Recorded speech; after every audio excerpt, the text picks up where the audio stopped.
Om Namo Bhagavate Vasudevaya. Om Namo Bhagavate Vasudevaya. Om Namo Bhagavate Vasudevaya. So I'll share my screen so that we can all read today's Srimad Bhagavatam. Class is 10-13-40. Tavad etyatma bira etyatma buratma manena trutyane hasa urvad abdam kridantam dadrushe sakalam hari. Synonyms: Tabat, for so long, etya, after returning, atmabuh, Lord Brahma, atmana manena, by his Brahma's own measurement, trutyanehasa, by a moment's time, purakvat, just as previously, abdam, for 1 year, by human measurement of time, kridantam, playing, dadrishe, he saw, sakalam, along with his expansions, harim, Lord Hari, Shri Krishna. Translation and purport by His Divine Grace, A.C. Bhaktivedanta Swami Prabhupada. When Lord Brahma returned after a moment of time had passed, according to his own measurement, he saw that although by human measurement a complete year had passed, Lord Krishna, after all that time, was engaged just as before in playing with the boys and cows, who were his expansions. Purport. Lord Brahma had gone away for only a moment of his time, but when he returned, a year of human time had passed. On different planets, the calculation of time is different. To give an example, a man-made satellite may orbit the Earth in 1 hour and 25 minutes, and thus complete 1 full year, 1 full day, although a day ordinarily takes 24 hours for those living on Earth. Therefore, what was but a moment for Brahma was 1 year on Earth.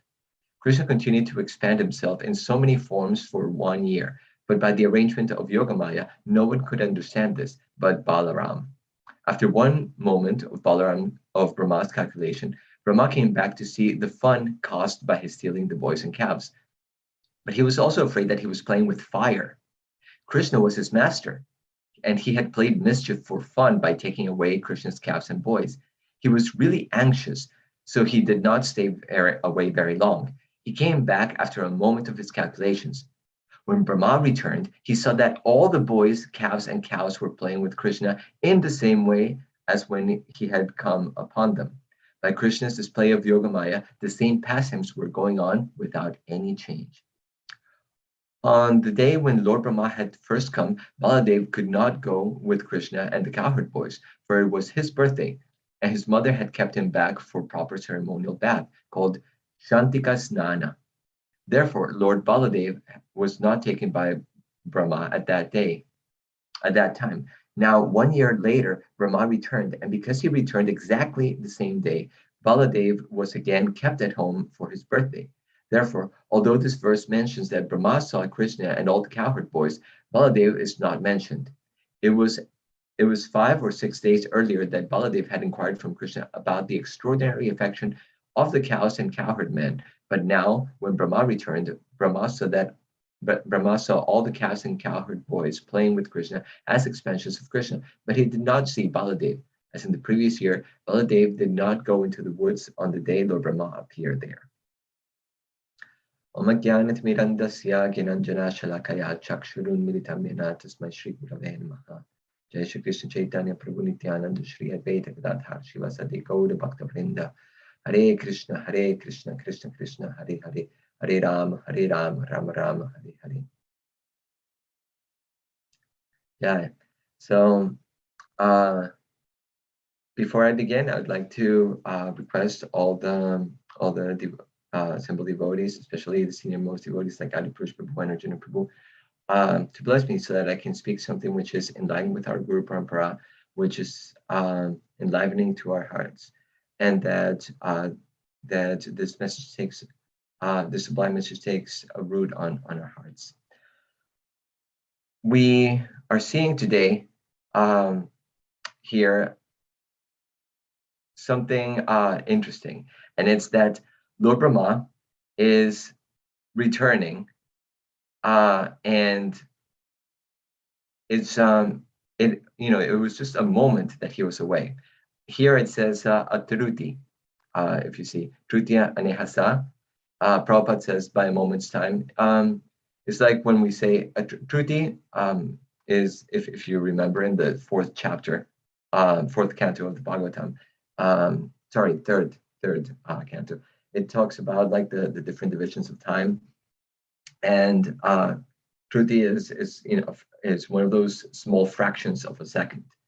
So basically, what it's saying here is like, a second had passed, so a moment's time. Prabhupada translates it there. But according to Lord Brahma's Atman Manina, by Brahma's own measurement. But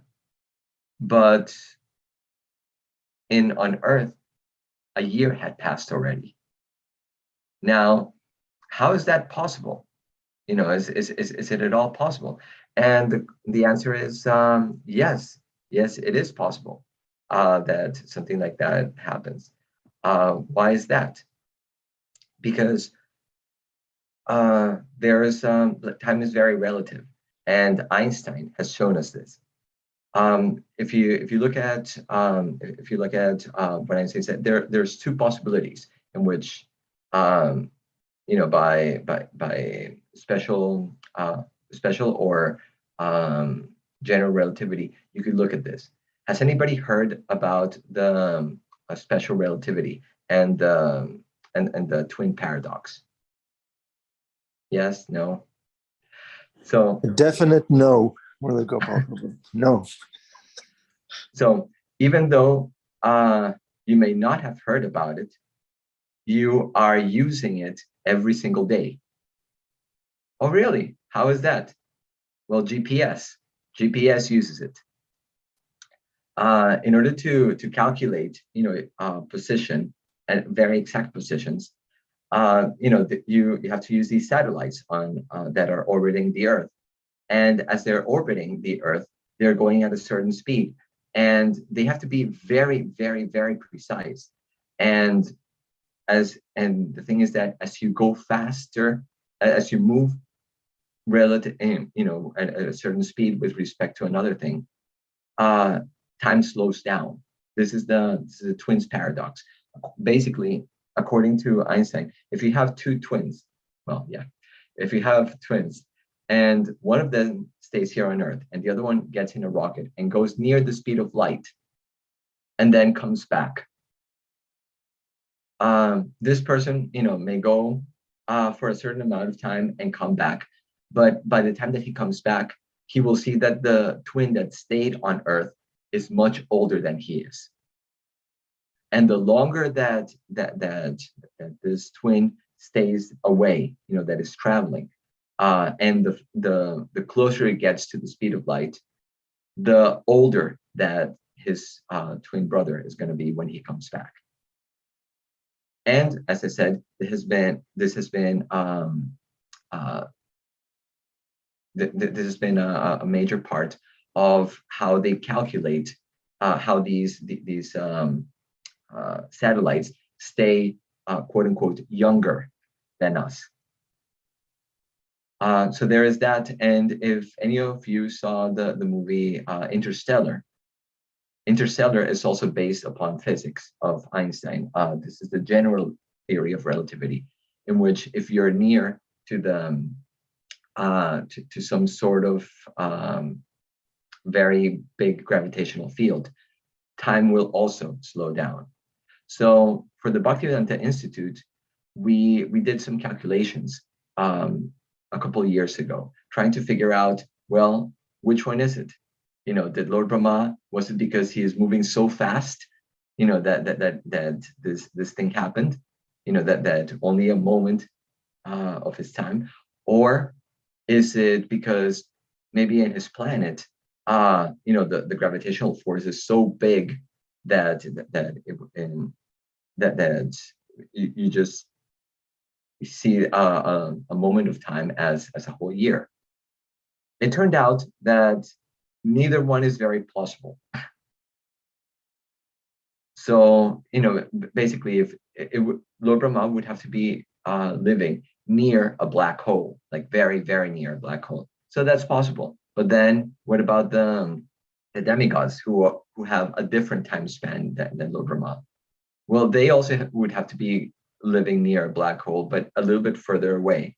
And so then you go like, then everybody has to be living near a black hole. That's yes, it could be, but it's not very plausible. Here's another possibility that we were thinking at the Bhaktivedanta Institute, and maybe you guys could comment on it. Maybe it's not due simply to the geometry of space-time that time slows down, but actually it's because of the amount of sattva guna. You can see, for example, that a person that is in sattva guna, for him, time sort of slows down. Or for her, the time will slow down. While a person in the mode of rajas, in the mode of passion, time speeds up like anything. And a person in the mode of ignorance, it starts slowing down again, but in a different way. It's not the same way as in the one in sattva, but it still slows down. So you have the universe, right? At the top, you have Lord Brahma's planet, and that is the topmost of sattva guna. And as you come down, you get more rajas, you get more amount of mode of passion. When you get to earth, you have basically the most amount of rajas, the most amount of passion. And this is where time is really going fast. And then as you go down into the underground heavens, where all the asuras and Danavas and all of those live, the Nagas, time starts slowing down again.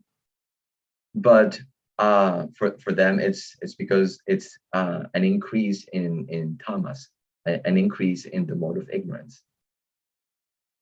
And so you go slow, fast, and slow again. That is why the asuras, all the demons and everything, they have more. They live basically as much as the demigods. So this is one possibility that we're putting out there, and of how we can understand that this time difference between Lord Brahma's time as he went out and back, and Lord Krishna, who stayed here on earth, with the human time. Now, there are some other interesting things that are going on here.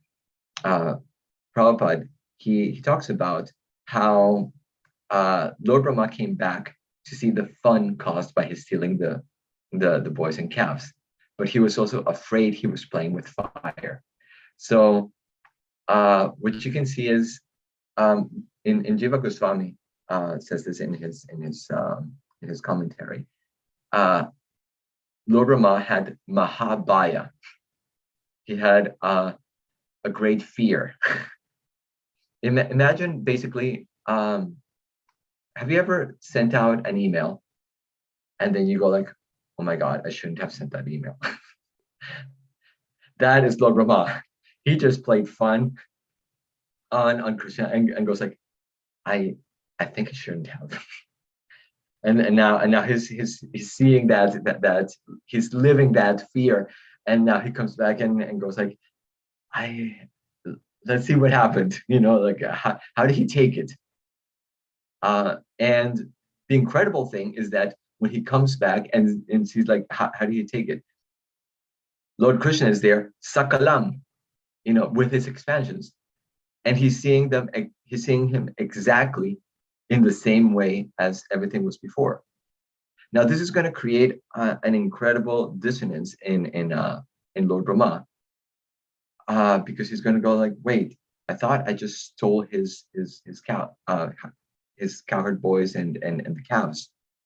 And at the beginning, it didn't make much sense to me why Lord Brahma was thinking in this way. because it was like, what's so incredible about that, right? It's like, out of all the things that could happen, it's like, that's not a very big deal. But Danudar Swami, in one of his classes at the Bhakti Center some years ago, explained it in a very interesting way that it made sense to me why the Brahma was so bewildered. Have you ever seen two exact things on earth? Like absolutely exact in every single possible way? No. There's not two exact replicas of anything. Even if you have a cookie cutter and you make two cookies, one part of the dough is going to be just a little bit different from the other part of the dough. Even at a microscopic level, it's going to be different, right? If you have twins, anybody who has met twins, they know that they're not exactly the same. They can be very much alike, but they're not exactly the same in every single possible way. Now, if you met two people that are exactly the same in every single possible way, that would be scary. That would be bewildering. Like, how is it possible? And that's what Lord Brahma saw, that, wait, this is exactly the one. And so he was wondering, like, that's why he was trying to understand, was it that he took the boys back, or did it take copies, or what's going on here? That's what was bewildering to Lord Brahma. And this is where Krishna is really showing his power, that, hey, I can make two exact copies if I really want to, but Krishna can be more like us than we can, because he's God. And then there's also an interesting thing here that Prabhupada points out, which some of the acharyas are also comment on, and is that this happened on Balaram Purnima, Balaram Jayanti. So Baladev, it was his birthday, so he had to stay back for his bath. They basically, on that day, he was supposed to take a special bath, and he was supposed to distribute cows to all the brahmanas, basically doing things that would give him a lot of merit for his next year of life. That is a very beautiful and interesting thing about the Vedic culture, which I wish sometimes that we could adopt here in the in the West, and is that the day of the birthday is not a day of, I am the king or the queen, and everybody has to do whatever I want, and everybody has to give me presents, and it's all about me. Actually, in the Vedic culture, it's all about others on that day. Yes, I remember Murli Gopal Prabhu was celebrating his birthday, and he came to the kitchen and helped distributing prasadam to the homeless. So Murli Gopal Prabhu is applying this principle. He's applying Vedic culture in his own life. Murli Gopal Prabhu, Hare Krishna. Great. So the day of the birthday is a day where you really want to get blessings. You want to attract as many blessings as you can into your life. So that is the principle. Let me serve others on that day. Let me really get the blessings of others. And you don't get them just by saying, like, Prabhuji, please bless me, it's my birthday. Right? I mean, you can do that, but the usual answer you'll get is like, but what blessings do I have to give? You bless me. That's the general, response if you've ever tried to get just blessings, from somebody, and just, yeah, and you go like, no, I really mean it. No, yes, Prabhuji, you bless me. Like, okay, fine. But if you really, really want to get blessings, serve others. And then naturally, from the heart, they will want to bless you. They will want the best for you. And in fact, Krishna is pleased, is most pleased when we serve his devotees. That's when he's most pleased. That is why in this specific instance, Lord Brahma did a real bad boo-boo, basically. Lord, if you look at the reaction of Krishna with respect to Lord Brahma and with respect to Lord Indra, Lord Krishna was more upset at Lord Brahma than with Lord Indra. Now, wait a second, hold on. Lord Indra tried to kill everybody in Vrindavan, right? How are you saying that he was angrier at Lord Brahma for just like, stealing the cowherd boys for 1 year and returning them back? Well, here's the thing. When Lord Indra came and did, his whole trying to kill everybody during the Govardhan Puja, he actually brought all the Brijavasis together for 7 days and 7 nights. That would be a great name for a movie, 7 days and 7 nights.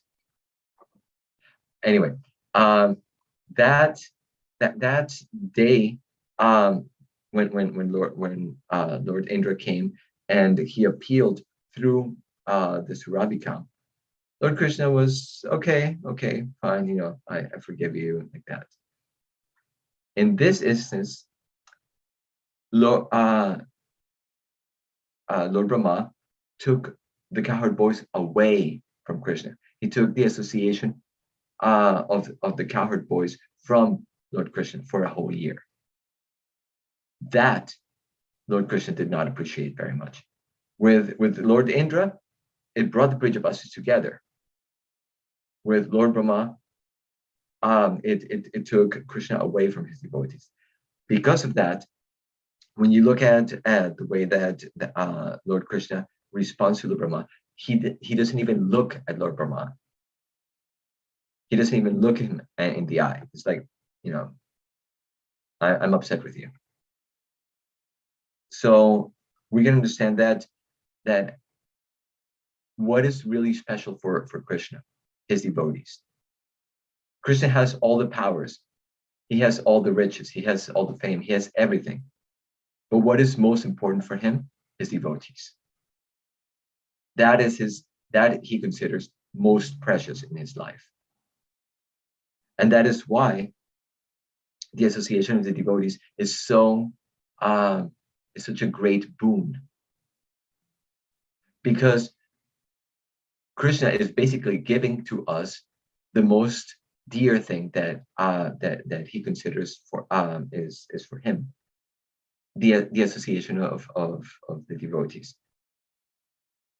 And those devotees, especially who are very, who are always looking for the dust of the lotus feet of the Lord, who are very close to him, they are most precious to him. And the fact that we have access to them and we have sanghas with them, like right now, just look at all the wonderful, beautiful devotees that are in this chat right now, is an incredible boon. This is Krishna blessing us.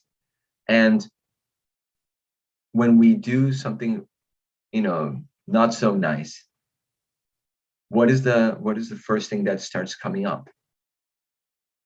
Critical mentalities within our heads that start driving us away from the devotees.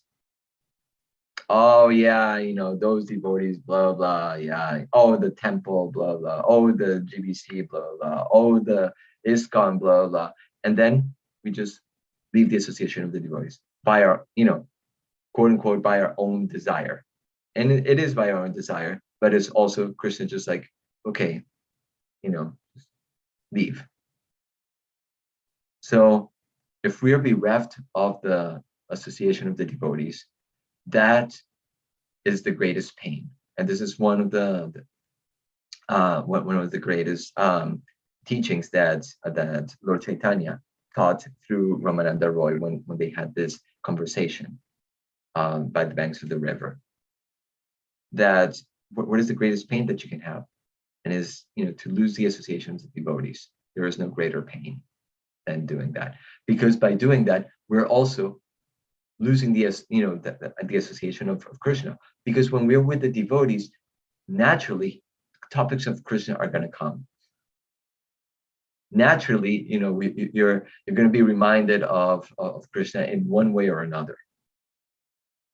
And so when Lord Brahma took these cowherd boys away from Lord Krishna, it was Krishna didn't even want to look at him at that time. He showed his power just to show him, like, hey, look, you wanted to see how powerful I am. Yeah, well, I bewildered you. But as for myself, I'm just upset at you. And because of that instance, Lord Brahma was forgiven. Krishna was like, okay, fine, I forgive you. But Lord Brahma felt so bad. He felt so bad, that like, I did this to Krishna, and he saw that Krishna, was like, whatever.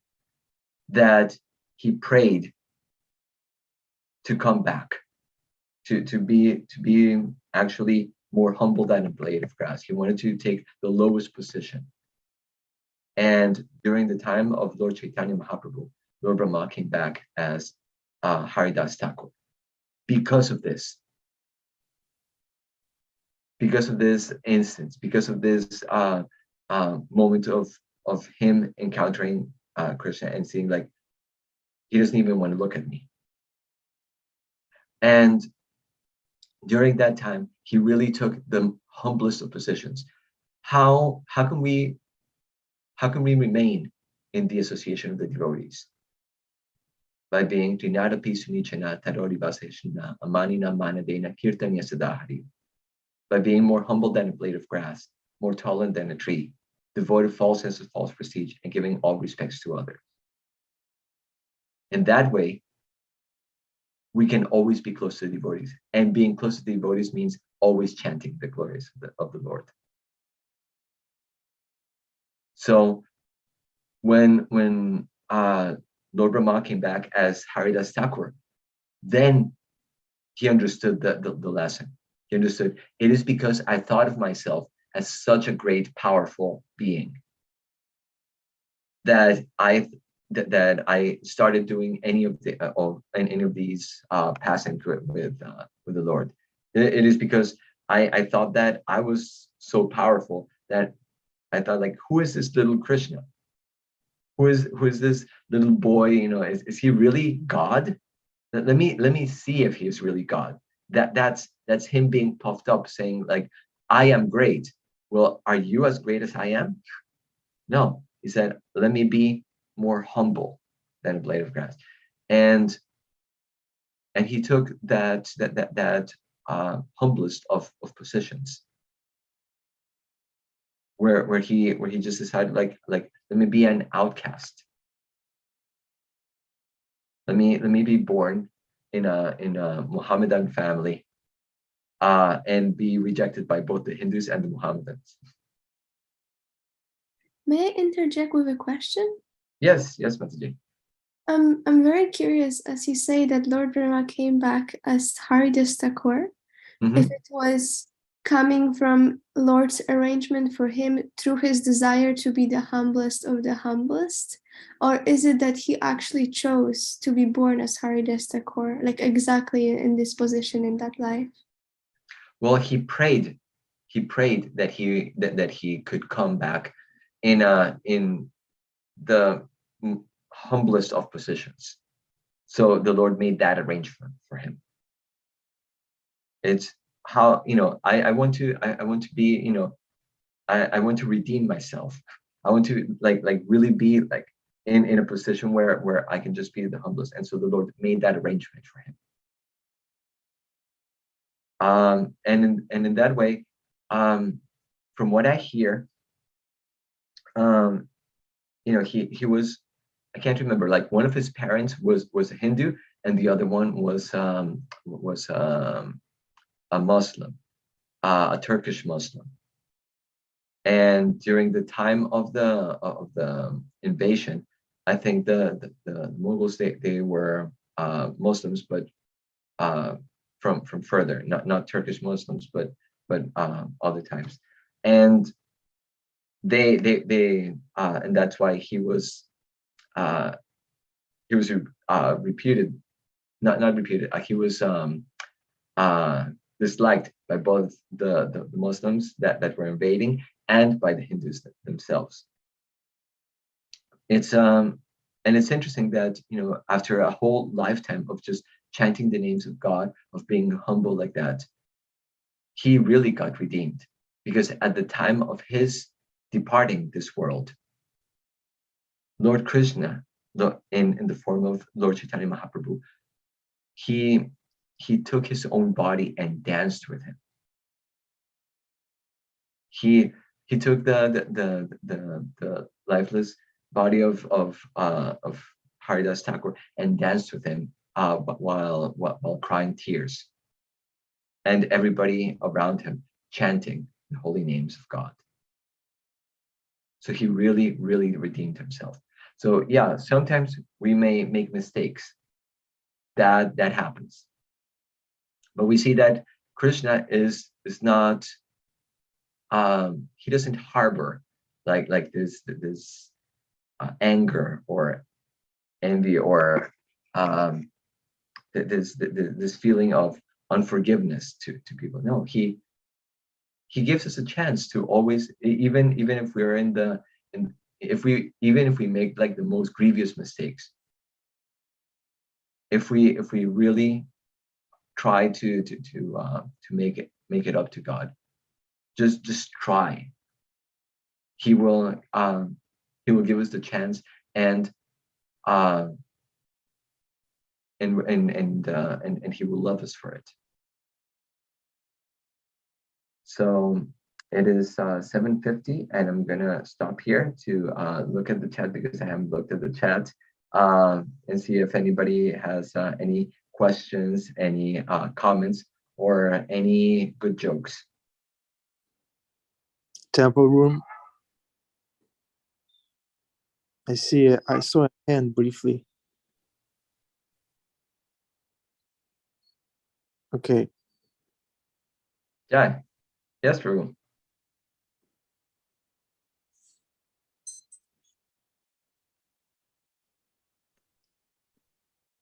Hare Krishna. Can you hear me, Prabhu? Yes. Me? Yes, we can hear you. Okay. Wonderful comment you made about how Krishna's most munificent and manifestation of Krishna's kindness is it gives us the association of devotees. That was very sweet, because the devotees are so dear to him. That was really nice the way you said that. There's a couple of things, Prabhupada says about time. You spoke a little bit about time, that he says in the spiritual dimension, time as we know it is conspicuous by its absence. You've heard that? Yes. Here, time is all devouring, and you're separated from people that you were dear, felt close to, and you can't go back. But in the spiritual world, although there's time, Krishna is actually time.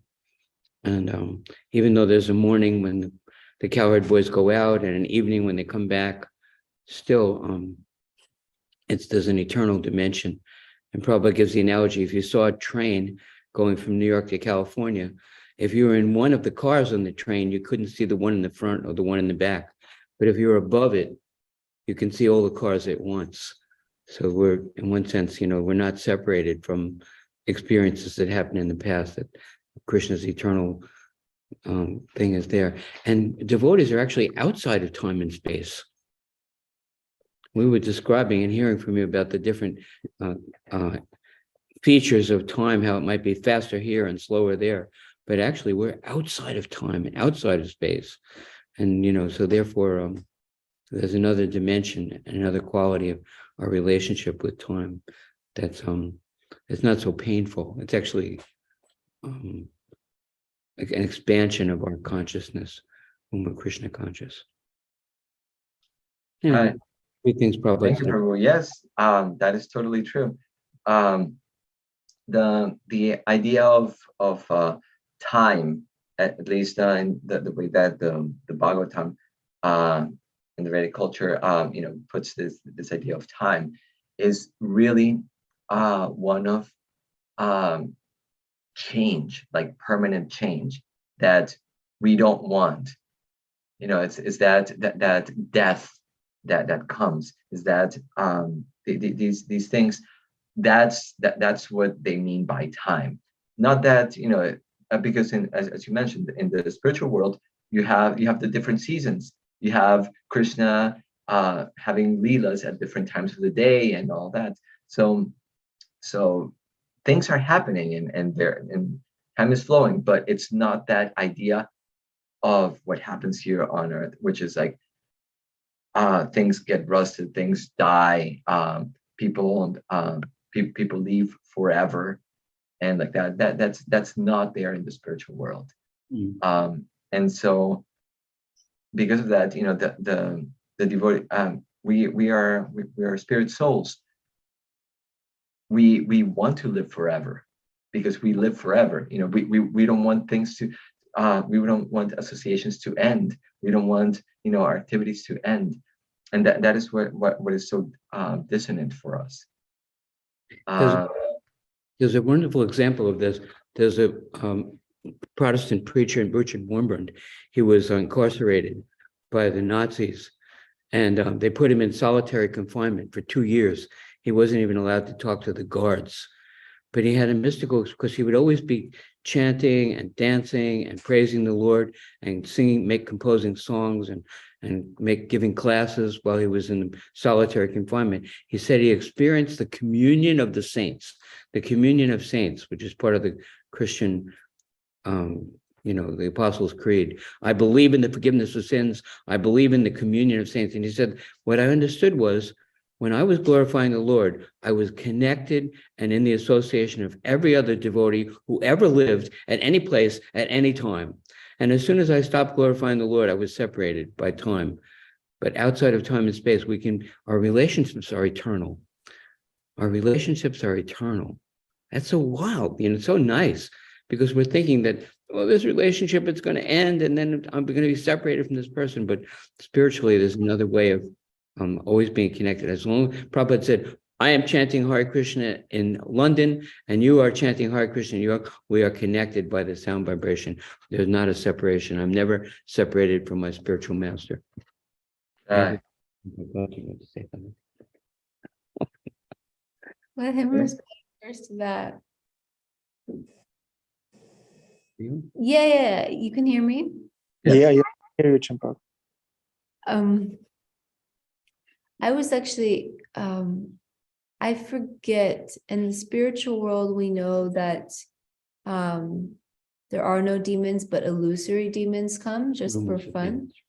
And so also similarly here, in Krishna's pastimes, Krishna, he goes to Mathura and Dwarka, but does that happen in the spiritual world? From what I've heard, in the spiritual world, you only hear rumors that there are demons coming.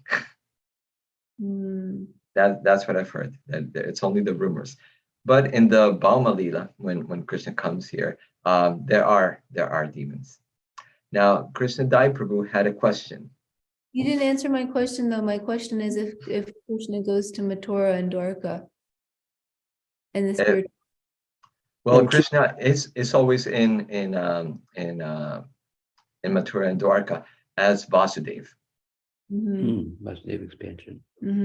He's always there. And Krishna is always in Vrindavan as Nandanandana.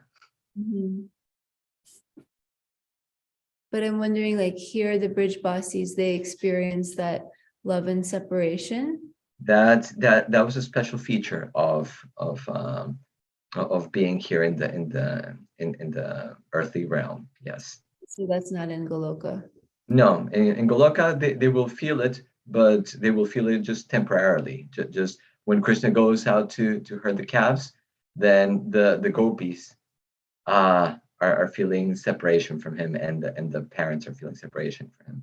Right. When he comes back, the cowherd boys feel separation from him, and the gopis are feeling separation from him, but the parents are feeling that they're with him. And in the evening, when Krishna goes like that, then it's the gopis that get his association. So different people are experiencing his separation throughout the day, but it's not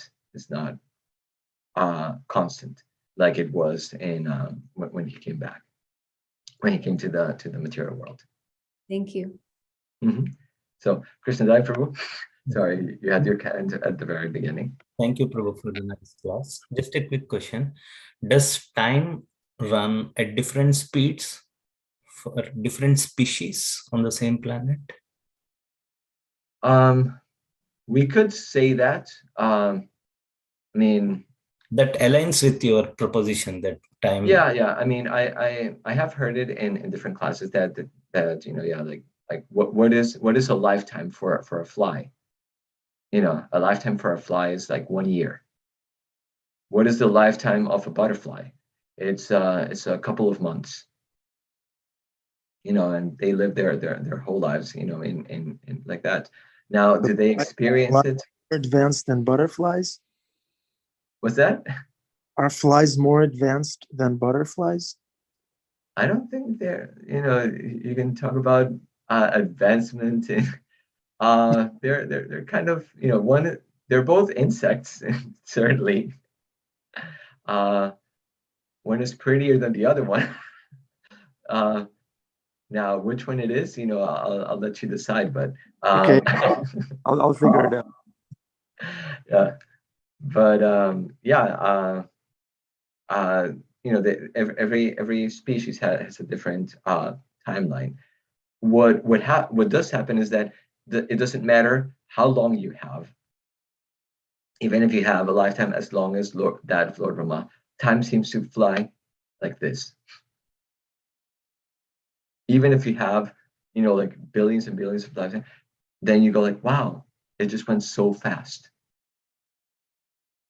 So in either way, we have to make the best use of the time that we have. And I think Jamuna Jai had a question, but I think that she... Yeah, Jamuna Jai, if you're still here, please. Thanks, really quick. It was actually a comment, and I was just so blown away about what Adi said, but it's reminding me of something that I've heard about the word ecstatic. That, stasis refers to time, and eka means to stop time. And we talk about Lord Chaitanya, his ecstatic dancing. And it made me think he's out of time. He's out of, and that's where we want to be, in this ecstatic, out of this horrible lid, I feel like, of time. So when you were making these connections, I thought, yeah, we want to be ecstatic because we want to be our true selves, like Adi was saying. We're not really separated from our loved ones as they go. So that just made a light bulb. And I want to thank you. You make all this like really scientific stuff that normally zooms over my head so accessible. So thank you for a beautiful class. Thanks, Murli. I know. Thank you. Yeah, when you're in the association of devotees, when you're dancing in kirtan, you can really lose yourself and feel how you're timeless. Generally, what I've felt when dancing is that if you have any problems, any things that are going on like that, you dance and what was that problem again? what was that the consciousness that I had? It's just like out. And Champakalati Saki, she had a course on just doing that, on just going deep into your kirtan experience of dancing, and then you forget all your problems, and then when you come back, you just see them as like, oh yeah, what was wrong there? What was so difficult there? And it is that ability to connect with the Lord for a moment in such an intense way and go out of time, out of space and out of time, and feel really that all the things that are bothering us, all of this mentality of is really just an ego thing that is just building us within time. Time to greet the Lord, Murli Gopal Prabhu. Thank you. Jai. Thank you for a wonderful class. Perfect timing.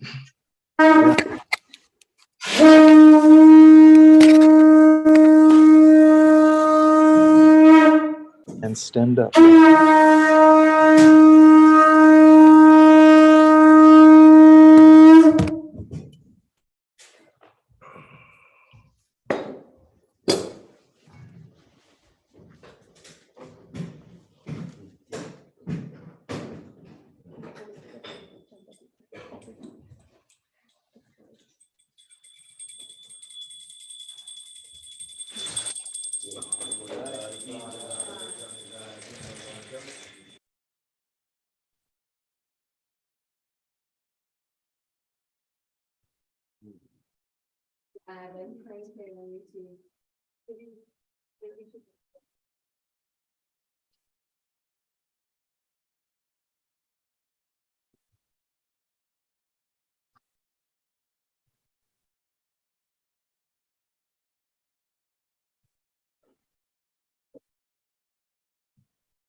Nice. Thank you, Kula Pradeepa Prabhu. Very inspiring. Okay. All right. Hare Krishna, dear devotees, thank you very much for tuning in. Murli Gopal Prabhu, great class. See, a lot of questions, very thought-provoking class. Everybody's appreciating. Thank you very much. It's very nice seeing everybody. Krishnadaya Prabhu, Rich, William, Arjuna, Yogeshwari, Suzanne. Srimad Bhagavatam class never stops. It's not the end, right? Murli Gopal Prabhu was speaking today that devotional service never ends. So come back again tomorrow. Okay.